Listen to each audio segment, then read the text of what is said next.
Michael Saylor has the title of the Bitcoin Chad for a reason. He has the ability to take extremely complex ideas and bring it down to a level that anybody can understand. He did that very thing on a recent podcast for 3.5 hours, and I'll be touching on about a half dozen topics that really stood out to me.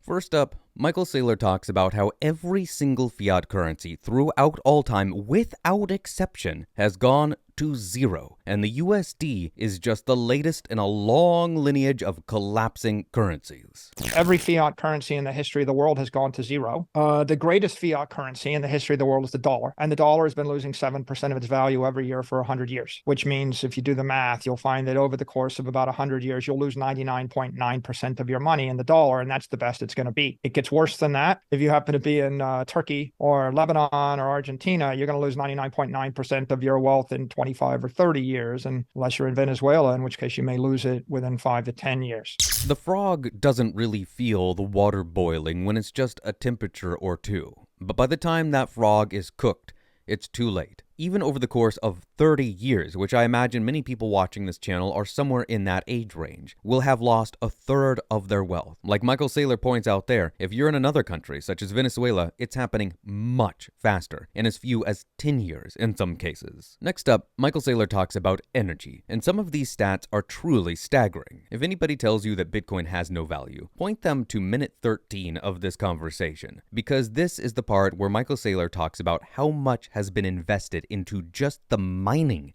aspect of Bitcoin. Bitcoin miners have invested about $25 billion in capital to roll out many, many millions, 5, 6, 7 million of these mining rigs to generate 400 exahash. 400 exahash of digital power, which is backed by about 12.5 gigawatts of electricity. Let me go over those numbers again real quick here. You've got $25 billion spent on mining machines, and for that money, you get about 5 to 7 million mining rigs. To power all of those rigs, you need 12.5 gigawatts of power, and that generates 400 exahash. He goes on to explain what all that means in more concrete, easy to understand terms. If you were to take all of the energy that is backing the US Navy, you would need to increase that energy demand by 2,000 times to get what is backing the Bitcoin network. All of the energy backing the US Navy times 2,000 is what is powering the Bitcoin network. Next up, Michael Saylor talks about the unconfiscatability of Bitcoin. If you have tangible goods, art,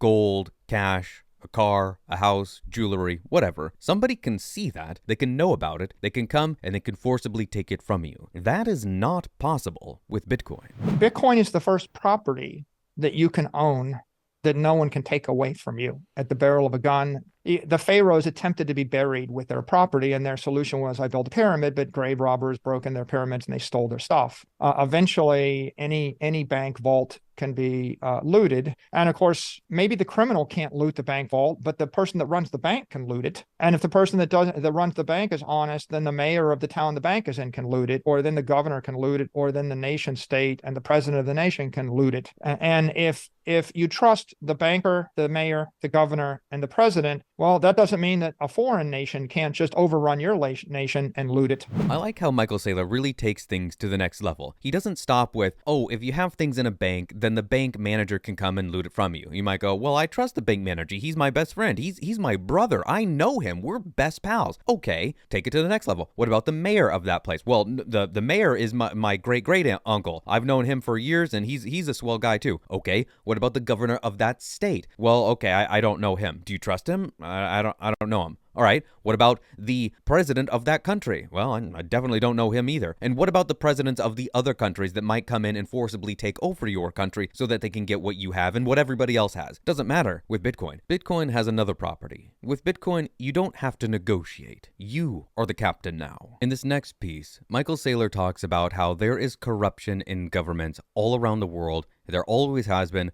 There always will be. If the politician in power is enriched by putting some sort of a ban on making hats, or increases the tax on wheat so that they can get more money from all the bread makers, or this or that, or put a toll on the road, then they're going to do it. You better believe it. Well, Bitcoin is the digital transformation of property, the digital transformation of money, leading to the digital transformation of energy and matter, and then eventually the digital transformation of identity. If you can manifest something with substance in cyberspace, and if that something is protected with a private key, whether that something is your company, your property, your money, or your identity, you now have sovereignty in the form of the secret inside your head.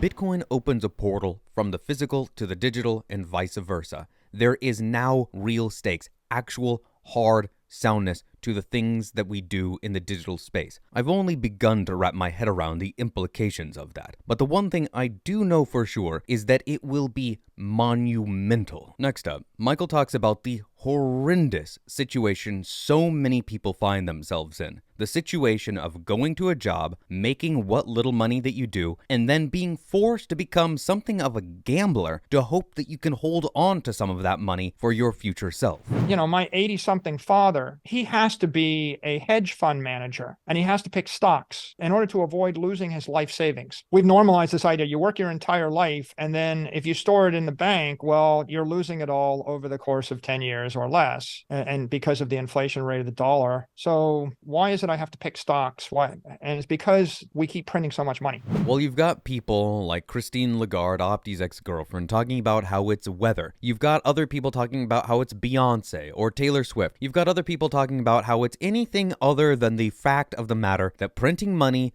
reduces the purchasing power of that money. How could it be any other way? If you're talking about inflation to somebody and they don't understand it, you say, look, if you ever want to get more drunk off of one bottle of wine, add as much water to it as you possibly can. That way you'll have way more wine and you can get more drunk. If they look at you like you're a crazy person, you'll maybe have a breakthrough and you can go, see why that doesn't work? If increasing something meant it went up in value, then wouldn't sand be one of the most valuable things on the planet? Michael Saylor next talks about the magical aspect of Bitcoin.